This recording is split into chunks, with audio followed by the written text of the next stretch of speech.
제6장 이제 친애하는 형제 자매들이여 우리가 사랑과 화합이라는 위대한 토대 위에서 창조되었다는 것과 신성한 사랑의 자녀라는 것, 온유와 사랑으로 그릇되고 고통스러운 모든 것들을 영원히 정복할 수 있다는 이 모든 것을 깨달을 때 도대체 이토록 아름다운 이 그림 어디에 생체 해부나 동물 장기 이식 같은 행위들을 끼워 넣을 수 있단 말입니까? 우리가 아직도 동물의 희생을 통해서만 자신의 과오와 실패한 결과로부터 도망칠 수 있다고 믿을 정도로 그토록 원시적이고 이교도적입니까? 근 2500년 전 부다는 미물을 희생시키는 것이 잘못되었음을 세상에 보여주었습니다. 인류는 그러한 동물들을 고문하고 죽이는 인간과 동물계 양쪽 모두에게 손해와 악영향을 초래하는 잔혹한 행위를 저지름으로써 동물들에게 이미 엄청난 빚을 지고 있습니다. 육지 동물들뿐 아니라 새들의 질병과 부상도 돌볼 수 있는 기량을 연마할 정도로 지구 생명체들에 대한 사랑이 지극했던 고대의 어머니 인도가 지녔던 아름다운 이상들로부터 우리 서양인들은 얼마나 멀리 떨어져 방황해 왔습니까? 더욱이 그때에는 모든 유형의 생물들을 위한 광대한 보호구역이 있었고 사람들은 미물들을 다치게 하는 것을 너무도 싫어하여 의사들은 동물을 사냥한 사람이 아플 경우 그가 사냥을 그만두겠다고 맹세할 때까지 진료해 주기를 거부하였습니다. 그러나 생체 해부를 하는 사람들에 대해서는 반대하지 않도록 합시다. 그들 중 많은 이들이 진정한 인도주의 원칙들과 인간고를 덜어줄 방법을 찾길 희망하여 분투하기 때문입니다. 그 동기는 충분히 선하지만 그들은 지혜가 부족하여 삶의 이유를 제대로 알지 못합니다. 아무리 옳더라도 동기만으로는 충분하지 않습니다. 지혜와 지식이 함께 따라 주어야 하는 것입니다. 동물 장기 이식과 엮인 흑마술의 끔찍함에 대해서는 쓰는 것조차 하지 맙시다. 다만 동물 장기 이식은 신과 인간 및 동물에 대한 죄악이므로 그 어떤 역병보다 몇만 배 해로우니 모든 이들에게 그것을 그만두라고 간청합시다. 그러나 한두 가지의 예의만으로 현대 의료과학의 실패에 대해 숙고하는 것은 아무런 소용이 없습니다. 우리가 더 나은 체계를 세우지 않는 이상 기존 체계를 무너뜨리는 것은 쓸모가 없습니다. 의학에 있어서 더욱 새로운 체계가 이미 만들어지고 있으니 그것을 건물로 비유한다면 거기에 한두 개의 돌을 더하는 것에 집중하도록 합시다. 어느 쪽이든 의료업이 가치 있다는 의견을 적대적으로 비판하는 것은 아닙니다. 크게 잘못된 것은 시스템이지 사람이 아닙니다. 경제적인 이유를 떠나 환자들을 돌보는 것에 삶을 헌신한 의료인들의 유산이 되어야 할 고요하고 평화로운 가운데 환자를 치료하거나 필요한 명상과 숙고의 시간을 가질 기회가 없는 이 시스템이 문제인 것입니다. 현명한 의사는 하루에 15명이 아닌 5명의 환자를 진료한다고 파라셀수스가 말했지만 이것은 일반적인 의료 전문가들에게는 실행 불가능한 이상입니다. 이제 우리 눈앞에 새롭고 더 나은 치유 기법의 여명이 밝아오고 있습니다. 100여 년 전 한 해만의 동종요법은 어둡고 긴 밤을 끝낸 한 줄기 아침 햇살이었습니다. 동종요법은 아마도 미래의학에 있어서 커다란 역할을 할 수도 있습니다. 게다가 현재 삶의 조건을 개선하고 더 순수하며 깨끗한 음식을 섭취하는 것에 대한 관심은 질병 예방을 향해 한 발짝 더 나아간 것입니다.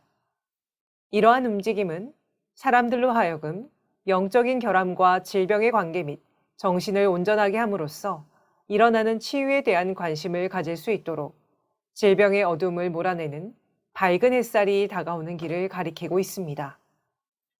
질병이 흔한 적이라는 것과 질병의 조각조각을 정복하는 우리 모두는 자신뿐만 아니라 인류 전체를 돕고 있다는 것을 기억하도록 합시다. 질병을 완전히 타도하려면 특정하고 분명한 양의 에너지가 필요합니다. 우리 모두가 이 결과를 위해 분투합시다. 남들보다 더 훌륭하고 강한 이들은 자신의 목만을 해내는 것이 아니라 자기보다 약한 형제들을 실리적으로 도웁시다. 질병의 확산과 증가를 확실히 막을 수 있는 첫 번째 방법은 질병의 영향력을 키우는 행위들을 멈추는 것입니다.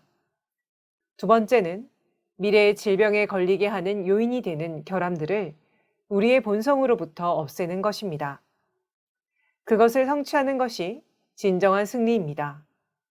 질병으로부터 스스로를 풀어주면 우리는 다른 이들을 마음껏 도울 수 있습니다. 이는 보기보다 썩 어렵지 않습니다. 그저 최선을 다하기만 하면 됩니다. 영혼의 안내에 귀 기울일 수 있다면 우리 모두가 그렇게 할 수 있습니다.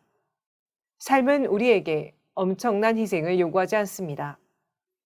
삶은 우리가 가슴속 기쁨으로 삶의 여정을 살아가라고, 주위 사람들에게 축복이 되어주라고 요청합니다. 우리가 떠날 때 이 세상이 조금이라도 더 나아졌다면 우리는 할 일을 다한 것입니다.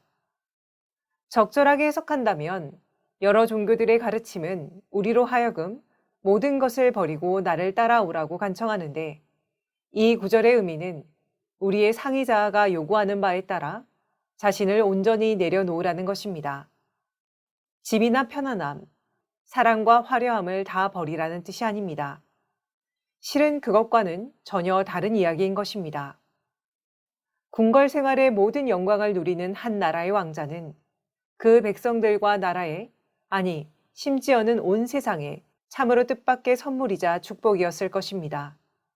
실로 많은 것들을 잃어야만 했던 그 왕자는 사원에 들어가는 것을 자신의 소명으로 알았습니다. 가장 낮은 곳에서부터 가장 높은 곳에 이르기까지 여러 갈래 길에 놓인 삶의 모든 자리들은 가득 채워질진데, 운명의 신성한 안내자는 어느 자리에 우리를 배치해야 우리가 가장 좋은 것을 얻을 수 있는지 알고 있습니다. 우리가 해야 할 일은 그 임무를 활기차게 잘 완수하는 것입니다. 수도회에 고위 인사들이 있는 것처럼 공장 작업대와 선박 기관실에도 성자들이 있습니다. 이 세상에 그 누구도 각자의 깜냥 이상의 것을 할 필요가 없습니다. 상위 자아의 영원한 안내에 따라 우리 안에서 최선의 것을 얻고자 노력한다면 모두 행복과 건강을 얻을 수 있습니다. 지난 2000년 동안 서구 문명은 극심한 물질주의가 지배하는 시대를 거쳐왔으며, 삶에 있어 진정 중요한 것들보다 세속적인 소유와 야망, 욕망 및 쾌락을 우선시하는 마음의 태도로 인해 우리는 인간 본성과 존재에 대한 영적 측면의 시련을 크게 상실하였습니다. 인간이 이 세상에 존재하는 진정한 이유는 세속적인 이득만을 얻으려는 근심에 의해 가려졌습니다.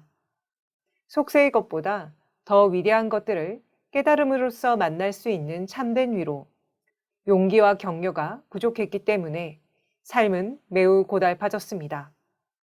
지난 수세기 동안 종교는 많은 이들의 삶에 있어 존재의 본질이 되어주는 대신 삶을 품어주지 못하는 전설인 듯 여겨져 왔습니다. 상위자아의 진정한 본성 및 이번 생을 비롯한 전생과 후생에 관한 지식은 우리가 하는 모든 행위에 있어 안내와 자극이 되어주지 못하고 별다른 의미를 갖지 못했습니다. 우리는 오히려 위대한 것들을 피했습니다. 우리가 겪는 시련들을 보상하기 위해 물리적으로 설명하기 어려운 것들은 우리 마음에서 몰아내고 세속적인 쾌락에 의존함으로써 가능한 한 편안한 삶을 살려고 했습니다. 그리하여 지위와 계급, 부와 세속적 소유는 이 시대의 목표가 되었습니다. 그러나 그런 모든 것들은 일시적이며 물질적인 것들에 대해 많이 염려하고 집중함으로써만 얻을 수 있고 유지할 수 있습니다. 그리하여 인류가 마땅히 누려야 할 참된 내면의 평화와 행복을 과거 세대보다 한없이 적게 누리게 되었습니다. 우리가 영적으로 진보할 때 영혼과 마음의 진정한 평화가 우리와 함께하며, 그것은 아무리 부를 크게 축적한다고 해도 얻을 수 없습니다. 하지만 시대는 변하고 있고 순수 물질주의 시대에서 우주의 실제와 진실을 갈망하는 문명이 시작되었음을 보여주는 표적들이 많습니다. 오늘날 초물리적 진리를 다룬 지식에 대한 관심이 빠르게 증가하여 일반화되고 있으며 전생과 후생의 존재에 대한 정보를 원하는 이들의 수가 늘어나고 있습니다. 신앙과 영적인 방식으로 질병을 정복하는 요법들이 발견되고 고대의 가르침과 동양의 지혜에 대한 요청이 커지는 등 이 모든 것이 현재를 살아가는 사람들이 사물의 실제성을 어렴풋이 알아차리기 시작했다는 표식인 것입니다. 그러므로 치유 문제에 있어서라면 우리 역시 이 시대에 발맞추어 거대 물질주의에서 비롯된 치유 방법으로부터 진리의 실제성 및 우리의 본성을 관장하는 신성한 법칙에 기초하는 과학적인 방법으로 변화해야만 합니다. 치유는 신체를 다루는 물리적 요법의 영역으로부터 영혼과 마음의 조화를 가져오는 영적, 정신적 치유로 옮겨가게 될 것인데, 이는 병의 가장 기본 원인을 제거할 것이며, 그러고 나면 몸의 치유를 완성하기 위해 필요한 물리적 수단을 사용할 것입니다. 의료계 종사자가 이러한 사실들을 알아차리고 사람들의 영적인 성장을 촉진한다면 치유 기술은 수도회나 모든 세대에 존재하는 타고난 치유가들의 손으로 넘어가게 될 것입니다.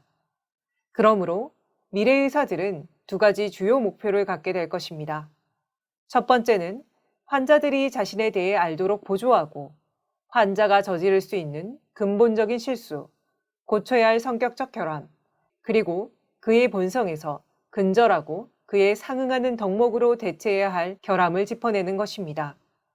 그런 의사는 인류와 인류 본성 자체를 다스리는 법칙을 따르는 훌륭한 학생이 되어 자신을 찾아오는 모든 환자들의 영혼과 성격 사이에서의 갈등을 일으키는 요소들을 알아차릴 것입니다. 의사는 고통받는 이가 필요로 하는 조화를 불러올 수 있는 가장 좋은 방법이 무엇인지, 환자의 행동 중 그만두어야 할 하나됨을 거스르는 행동은 무엇이고, 그것의 문제점들을 지워내기 위해 함양해야 할 덕목이 무엇인지 조언할 수 있어야만 합니다. 각각의 경우 주의 깊은 연구가 필요합니다.